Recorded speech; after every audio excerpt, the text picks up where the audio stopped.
Hi, I'm Danforth Prince, president of Blood Moon Productions, here to announce the upcoming release of our new unauthorized biography of Playboy's Hugh Hefner, the first to hit the marketplace since his death in 2017. It's a sizzler, packed with revelations and unapologetic. Compiling it as an insight into this avant-garde publisher and world-class hedonist was a daunting task. It's based on decades of research by the renowned entertainment columnist and biographer Darwin Porter. Defining Hef as a pop culture maverick, he set out to interview major figures in Hef's turbulent life. His friends and enemies, world-class trendsetters, movie stars, and scads of discarded bunnies each had something to say, good or bad, about Hef and his effect on the American experience, and many of them made their way into the pages of this book. It's all here, everything you ever wondered about Hugh Hefner, the Bunny King, and his success at defining what bedtime in America really means. Hef borrowed $500 from his puritanical Nebraska-born mother, buying the rights to the nude calendar of Marilyn Monroe, and launched Playboy in 1953. It met with shock and outrage and immediate success. He went from there in the 1950s to become the father of the sexual revolution. As he told his business partner, Victor Launis, a man hasn't really lived until he's had 5 of the world's loveliest goddesses working him over at the same time. We begin with Hef's adolescence as a horny, scrawny kid in the Chicago suburbs, moving on to his years in the Army, pursuing victory girls who made themselves available to servicemen. After the war, and back looking for work as an illustrator and cartoonist in Chicago, he hung out in late-night dives. He married, but soon realized he was not husband material, staged orgies, and made stag films. Hugh Hefner, Empire of Skin, is a roller coaster ride through the latter half of the American century. It's an overview of the changing mores of sex, the burgeoning cult of a new kind of celebrity, and how entertainment, since the repressive Eisenhower years, morphed into a multi-billion-dollar industry. Empire of Skin is the latest from the writing team who brought you unvarnished, warts and all, award-winning sagas of many of the towering figures of the 20th century. Marilyn Monroe, Elizabeth Taylor, Marlon Brando, Paul Newman, Steve McQueen, Humphrey Bogart, Katharine Hepburn, Howard Hughes, James Dean, and, lest we forget, a young horn dog in Hollywood, Ronald Reagan.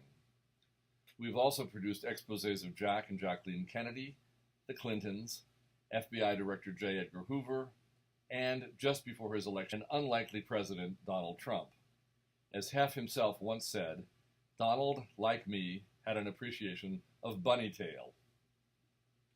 As regards his Playmates, Hef introduced many Americans to European goddesses whose nudity had, thanks to relaxed censorship codes, already been discovered. Notably, and among many others, they included Sophia Loren, Gina Lollobrigida, Anita Ekberg, Ursula Andress, Joan Collins, and Brigitte Bardot, the French sex kitten whose name inspired a new breed of fetishistic worship, known to the French as la bardolatrie. By anyone's standards, Hefner and his associates were geniuses at branding Playboy into a marketing device recognized and replicated worldwide. Even his homes, the mansions in Chicago and Los Angeles, became part of relentless publicity campaigns that promoted Playboy merchandise and Hefner's definition of the good life, long after Hefner and his brand ceased to be controversial, or, according to some sociologists, even relevant.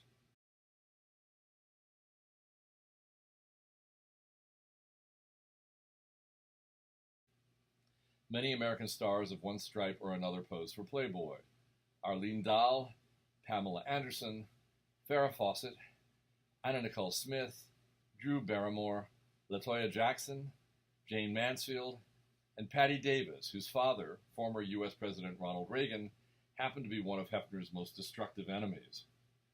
Empire of Skin also presents tantalizing tales about Hef's bromances with mega celebrities and fellow bunny hoppers, Frank Sinatra, Tony Curtis, Warren Beatty, Peter Lawford, Jack Nicholson, John Lennon, Mick Jagger, Sammy Davis Jr., and Arnold Schwarzenegger. It also covers his frenzied rivalries. Some observers called them the pubic wars, with Bob Guccione, the founder and publisher of Penthouse, the outrageously provocative publisher of Hustler, Larry Flynt, and the really bad boy of erotic skin mags, Al Goldstein, founder of the defiantly provocative Screw, a publication sometimes denounced as from the depths of depravity. Our book describes the insults they publicly traded, Hef's rigor in maintaining a degree of good taste for Playboy, and the bemused reaction to their feud from observers who included disillusioned U.S. military personnel being shot at in Vietnam. There's even a section devoted to the bizarre tragedy that whirled around America's most unlikely mega-celebrity, Linda Lovelace, star of the most financially successful and most fiscally corrupt porn film in history, Deep Throat, and her widely publicized theatrics within the Playboy mansion. This biography is about changing sexual tastes and passing fancies that disappear with the wind.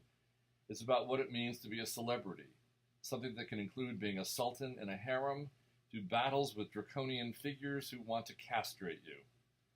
In the 1980s, Ronald Reagan, a former horn dog himself, set out to destroy Playboy and ordered his Justice Department to squash it. At the same time, Hef had to battle enraged feminists who temporarily allied with ultra-conservative religious fanatics like Jerry Falwell in campaigns to wipe out Playboy and Hef's philosophy of life. Rage and controversy shook the foundations of Playboy and the foundations of America, too, as Hef emerged as a cultural warrior. According to Hef, in a review of his life, quote, "In my battles, I played all those iconic Errol Flynn roles, Captain Blood and Robin Hood during the day, and Don Juan at night." Our biography also documents many of the tragic lives of former Playmates, none more shocking than the beautiful Dorothy Stratton, hailed as Tinseltown's next Marilyn Monroe. Her young hustler husband killed her by blowing off her face and then sodomized her before killing himself. After her death, Dorothy's legacy included 2 movies and a biography. Despite his personal anguish in its aftermath, Hef was unfairly blamed for her death. At its peak in the early 1970s, Playboy had 8 million devoted readers, but Hef seemed to have an equal number of enemies. Throughout his life, he endured accusations that included being the father of sex addiction, a huckster, a lecherous lowbrow feeder of vices, a misogynist, and, near the end of his days, a symbol of priapic senility. This book is a hot, well-timed, retro vintage overview of the king of the cottontail bunnies, his successes, his failures, his friendships, his alliances, his breakups, his failed marriages, all told with plenty of tail. We show that bunnies can be lovable, but that they can also bite with kiss-and-tell memoirs. It concludes with Hef's last Viagra-fueled marriage to a sexy blonde 60 years his junior. According to Hef, there's nothing wrong in a man marrying a girl who could be his great-granddaughter. Empire of Skin is a groundbreaker, a myth-buster, a provocative saga rich in tantalizing detail. Definitely not for the sanctimonious or for the faint of heart.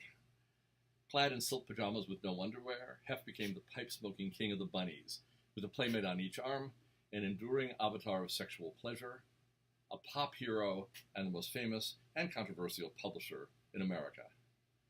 Come play with it, and thanks for taking a look, with best wishes from all of us at Blood Moon Productions. Happy reading.